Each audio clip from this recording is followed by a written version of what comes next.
آدم علیہ السلام کے بعد 1000 سال تک توحید پر قائم رہنے کے بعد ان لوگوں میں بت پرستی اس طرح شروع ہوئی کہ ان برے لوگوں میں بعض نیک لوگ بھی تھے۔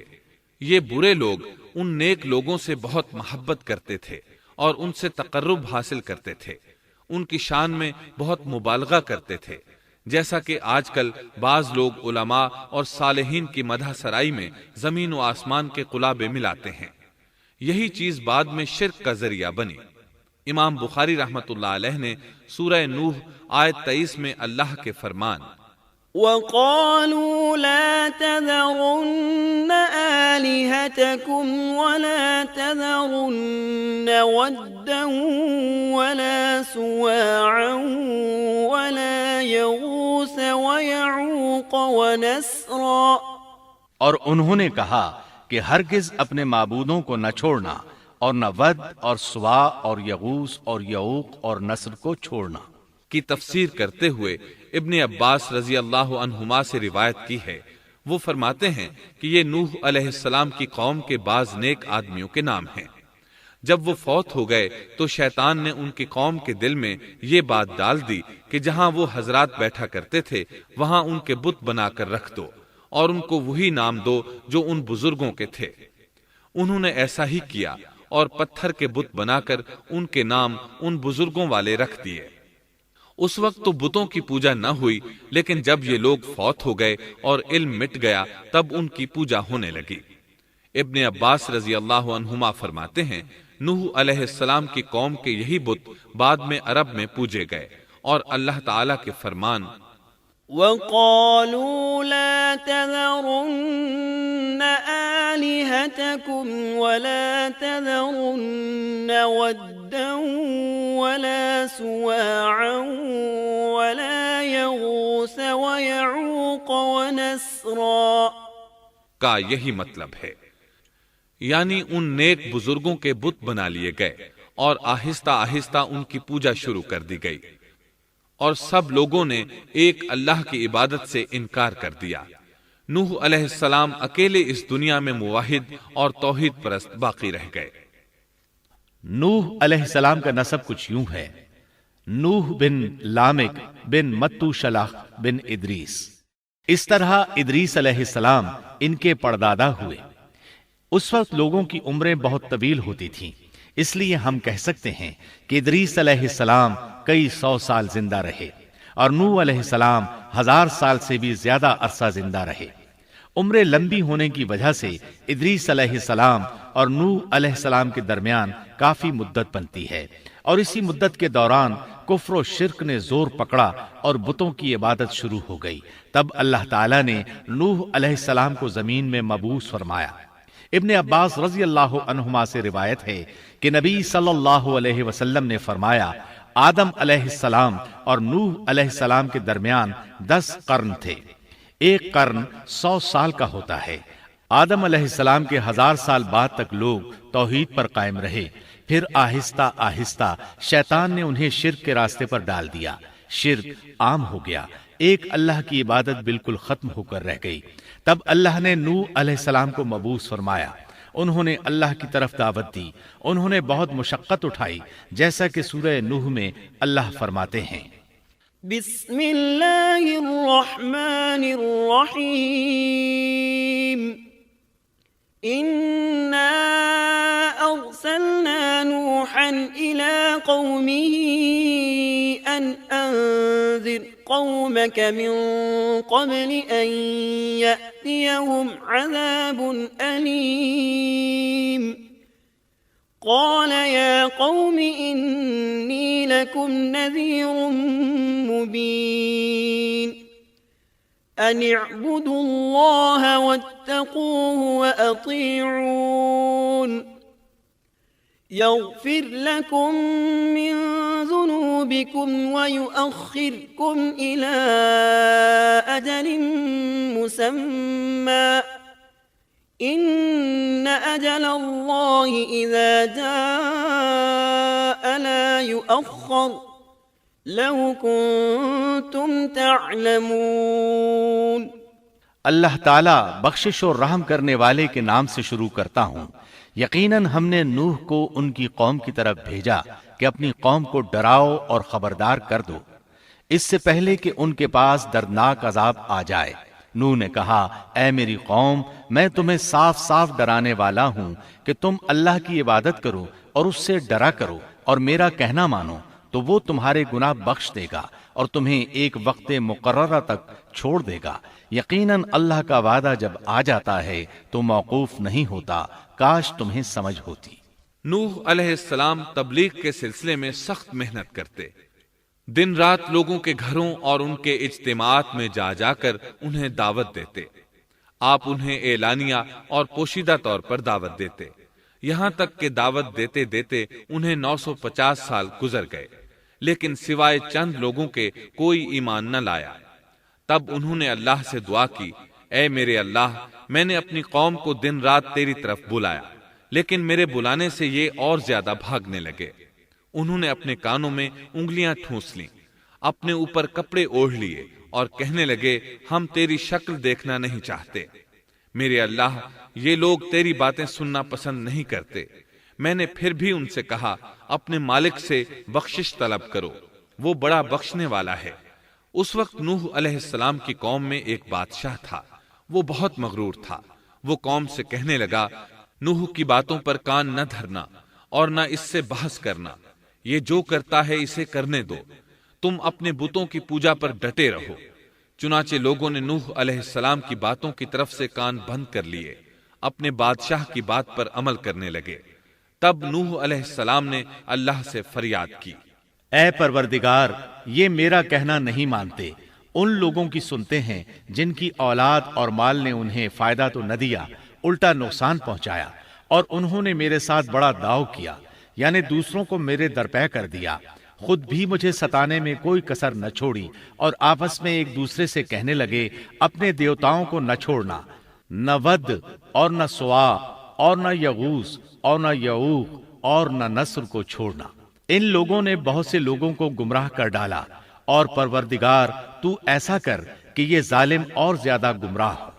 اس طرح نوح علیہ السلام نے 950 سال دن رات لوگوں کو اللہ کی طرف بلایا، لیکن اتنے طویل عرصہ میں صرف 80 کے قریب لوگ مسلمان ہوئے، اور ان ایمانداروں کی اکثریت فقراء، مساکین، ناتواں اور غلام قسم کے لوگوں پر مشتمل تھی، جن کی معاشرے میں کوئی حیثیت نہیں ہوتی۔ مشکل سے 10 ایماندار ایسے ہوں گے جو شرف و جاہ کے مالک ہوں گے۔ چنانچہ نوح علیہ السلام کے مغرور سرداروں نے جب اس صورتحال کو دیکھا تو اکٹھے ہو کر نوح علیہ السلام کے پاس آئے اور کہنے لگے، اے نوح، ہم چاہتے ہیں تیری باتیں سنیں اور لوگوں کو بھی تیری باتیں سننے کی ترغیب دیں اور سب تجھ پر ایمان لے آئیں، لیکن اس سے پہلے ہماری ایک شرط ہے، یہ کہ آپ کے حلقے میں جو یہ ذلیل اور حقیر لوگ آ گئے ہیں، انہیں دھکے دے کر اپنے پاس سے نکال دے، اس لیے کہ ہم اپنی قوم کے سردار، چودھری اور مقام و مرتبے والے لوگ ہیں، اس لیے ہم ان فقیر لوگوں کے پاس نہیں بیٹھ سکتے۔ اگر آپ انہیں نکال دیتے ہیں تو ہم ایمان لے آئیں گے۔ اللہ تعالیٰ نے نوح علیہ السلام کی قوم کے ان سرداروں کی تردید سورہ ہود آیات 27 تا 31 میں کی ہے۔ اللہ تعالیٰ فرماتے ہیں، فقال الملأ الذين كفروا من قومه ما نراك إلا بشرا مثلنا وما نراك اتبعك إلا الذين هم أراذلنا بادي الرأي وما نرى لكم علينا من فضل بل نظنكم كاذبين قال يا قوم أرأيتم إن كنت على بينة من ربي وآتاني رحمة من عنده فعميت عليكم أنلزمكموها وأنتم لها كارهون۔ کافر سردار نوح سے کہنے لگے، ہم تو یہی دیکھتے ہیں کہ تو ہماری طرح ایک آدمی ہے، اور یہ بھی دیکھتے ہیں کہ صرف ان لوگوں نے تیری پیروی کی ہے جو ہم میں رذیل ہیں، وہ بھی اوپر کی عقل سے، اور ہم تو تمہیں کسی بات میں اپنے سے زیادہ نہیں پاتے بلکہ تمہیں جھوٹا خیال کرتے ہیں۔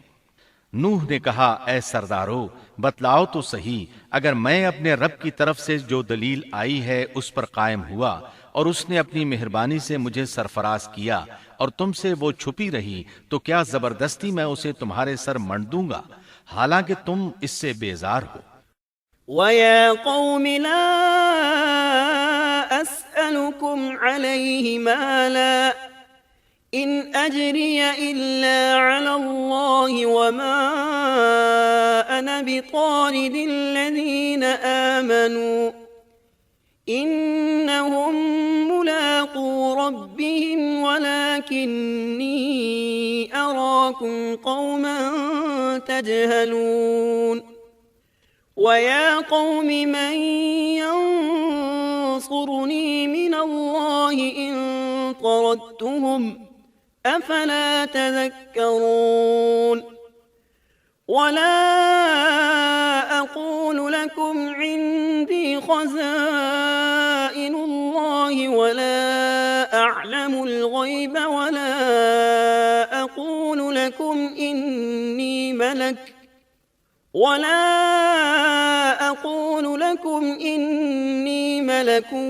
وَلَا أَقُولُ لِلَّذِينَ تَزْدَرِي أَعْيُنُكُمْ لَن يُؤْتِيَهُمُ اللَّهُ خَيْرًا اللَّهُ أَعْلَمُ بِمَا فِي أَنفُسِهِمْ إِنِّي إِذًا لَّمِنَ الظَّالِمِينَ۔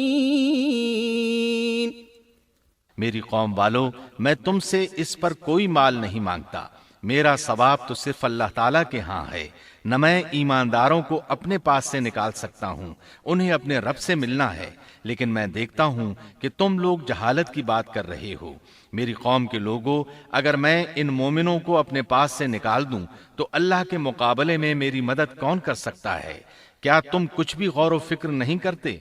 میں تم سے یہ نہیں کہتا کہ میرے پاس اللہ کے خزانے ہیں اور میں غیب کا علم بھی نہیں رکھتا، نہ میں یہ کہتا ہوں کہ میں کوئی فرشتہ ہوں، نہ میرا یہ قول ہے کہ جن پر تمہاری نگاہیں ذلت سے پڑ رہی ہیں اللہ تعالیٰ انہیں کوئی نعمت دے گا ہی نہیں، ان کے دل میں جو ہے اللہ اسے بخوبی جانتا ہے، اگر میں ایسی بات کہوں تو یقیناً میرا شمار ظالموں میں سے ہوگا۔ اس پر نوح علیہ السلام کی قوم اور اکڑ گئی اور وہ کہنے لگے، اے نوح، بس بہت ہو گیا، تو نے ہمیں بہت ڈرا دھمکا دیا، اب اگر تو سچا ہے تو جس چیز کا وعدہ تو ہم سے کرتا تھا اس کو لے آ۔ نوح علیہ السلام نے ان کی بات سن کر کہا، عذاب لانا تو اللہ کا کام ہے، اللہ کو کوئی عاجز نہیں کر سکتا، اور جب اس کا عذاب آ جائے گا تو کوئی بھاگ نہیں سکے گا۔ اس کے بعد نوح علیہ السلام کی قوم کا ان سے آمنا سامنا ہوا تو انہوں نے ان سے کہا، اے میری قوم، اگر تم پر یہ گراں گزرتا ہے کہ میں تم میں رہتا ہوں اور تمہیں اللہ کی باتیں سنا رہا ہوں، تم اس سے چڑھتے ہو اور مجھے نقصان پہنچانے کے درپے رہتے ہو، تو سنو، میں صاف کہتا ہوں، مجھے تمہارا کوئی خوف نہیں، تمہاری کوئی پرواہ نہیں، تم سے جو ہو سکے کر گزرو، میرا جو بگاڑ سکتے ہو بگاڑ لو، تم اپنے شریکوں اور جھوٹے معبودوں کو بھی بلا لو اور مل جل کر مشورے کر کے بات کھول کر پوری قوت کے ساتھ مجھ پر حملہ کرو، تمہیں قسم ہے تم میرا جو بگاڑ سکتے ہو بگاڑ لو، اس میں کوئی کسر اٹھا نہ رکھو، مجھے بالکل مہلت نہ دو، اچانک مجھے گھیر لو، میں بالکل بے خوف ہوں، اس لیے کہ تمہارے راستے کو میں باطل جانتا ہوں، میں حق پر ہوں، حق کا ساتھی اللہ ہوتا ہے، میرا بھروسہ اسی عظیم ذات پر ہے، مجھے اس کی قدرت کی بڑائی معلوم ہے۔ نوح علیہ السلام نے واضح الفاظ میں اپنی قوم کو چیلنج دیا، لیکن کسی میں طاقت نہ ہوئی کہ وہ نوح علیہ السلام کا مقابلہ کر سکے، چنانچہ کہنے لگے، اسے چھوڑ دو، یہ مجنون اور بے وقوف ہے، نعوذ باللہ۔ بہرحال معاملہ اسی طرز پر چلتا رہا، یہاں تک کہ سال ہر سال گزر گئے، لیکن کوئی مسلمان نہ ہوا۔ پھر پہاڑ پر رہنے والے لوگ روز بروز برائی میں ترقی کرتے چلے گئے، اور جو لوگ شروع میں ایمان لائے تھے ان کے علاوہ اور کوئی شخص ایمان نہ لایا۔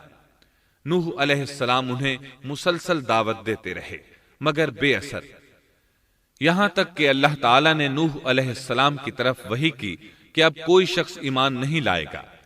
اللہ تعالیٰ سورہ ہود میں فرماتے ہیں وَأُوحِيَ إِلَى نُوحٍ أَنَّهُ لَن يُؤْمِنَ مِن قَوْمِكَ إِلَّا مَن قَدْ آمَنَ فَلَا تَبْتَئِسْ بِمَا كَانُوا يَفْعَلُونَ۔ نوح کی طرف وحی کی گئی کہ آپ کی قوم میں سے جو ایمان لا چکے ہیں ان کے سوا اور کوئی اب ایمان نہیں لائے گا، پس آپ ان کے کاموں پر غمگین نہ ہوں۔ مطلب یہ تھا کہ آپ غم نہ کریں، اللہ کا حکم اب پورا ہونے والا ہے۔ غور فرمائیں، نوح علیہ السلام کے جذبے کو دیکھیے، مسلسل 950 سال تک دعوت دیتے رہے، لوگ انہیں جھٹلاتے رہے، لیکن پھر بھی ان سے نا امید نہ ہوئے۔ اب جب کہ اللہ کی طرف سے وحی آ گئی کہ ان میں سے اور کوئی ایمان نہیں لائے گا اور کسی میں طاقت نہیں کہ انہیں ہدایت عطا فرمائے، تو نوح علیہ السلام نا امید ہو گئے اور انہوں نے اپنی قوم پر بد دعا کی۔ اس کا ذکر اللہ تعالیٰ نے سورہ نوح آیات 26 تا 28 میں کیا ہے۔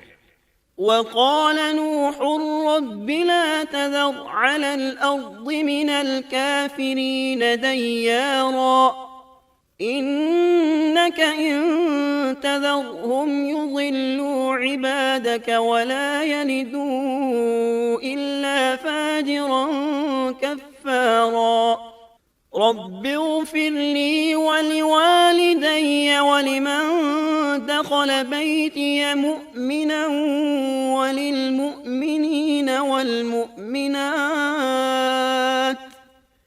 وَلَا تَزِدِ الظَّالِمِينَ إِلَّا تَبَارًا۔ نوح نے کہا، اے میرے پروردگار، تو روئے زمین پر کسی کافر کو رہنے سہنے والا نہ چھوڑ۔ اگر تو انہیں چھوڑے گا تو یہ یقیناً تیرے اور بندوں کو بھی گمراہ کر دیں گے، اور ان کے ہاں جو اولاد ہوگی وہ بھی بدکار ناشکرے ہوں گے۔ اے میرے پروردگار، تو مجھے اور میرے ماں باپ کو اور جو بھی ایماندار ہو کر میرے گھر آئے اور تمام مومن مردوں اور عورتوں کو بخش دے، اور کافروں کو سوائے ہلاکت کے اور کچھ نہ دے۔ اللہ تعالیٰ فرماتے ہیں کہ جب نوح علیہ السلام نے ہمیں مدد کے لیے پکارا تو پھر ہم نے اس کی مدد کی اور اسے ایک بڑی کشتی بنانے کی وحی کی، لیکن نوح علیہ السلام نہیں جانتے تھے کہ وہ اتنی بڑی کشتی کیسے بنائیں، اور نہ ہی وہ بڑھئی تھے کہ اس کام سے واقف ہوتے۔ اس لیے اللہ تعالیٰ نے ان کی طرف یہ وحی کی کہ ہماری آنکھوں کے سامنے اور ہماری وحی کے مطابق ایک کشتی تیار کرو۔ اللہ نے وحی کے ذریعے ان کی رہنمائی کی کہ وہ اس طرح کریں، اور مزید تعلیم کے لیے جبرائیل علیہ السلام کو بھیج دیا۔ وہ انہیں بتلاتے گئے کہ اس طرح کشتی تیار کرو۔ نوح علیہ السلام ایک پہاڑ پر رہتے تھے، ان کے ارد گرد درخت نہیں تھے، نہ پانی تھا، چنانچہ انہوں نے بہت سے درخت اگائے، پھر ان کو کاٹا اور پہاڑ پر بیٹھ کر کشتی تیار کرتے رہے۔ آپ بڑے بڑے تختے بناتے اور لوہا لاتے اور ان سے کیل تیار کرتے، پھر ان کیلوں کو تختوں میں ٹھوکتے، آپس میں ان تختوں کو ملاتے، یہاں تک کہ ایک بہت بڑی مضبوط اور دیو ہیکل کشتی تیار ہو گئی۔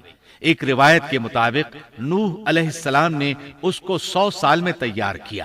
یہ تھی وہ کشتی جسے نوح علیہ السلام نے اللہ کی ہدایت کے مطابق تیار کیا تھا۔ سورۃ القمر آیت 13 میں ارشاد ہوتا ہے، وَحَمَلْنَاهُ عَلَى ذَاتِ أَلْوَاحٍ وَدُسُرٍ، اور ہم نے نوح کو اس کشتی میں سوار کیا جو تختوں اور کیلوں سے بنی ہوئی تھی۔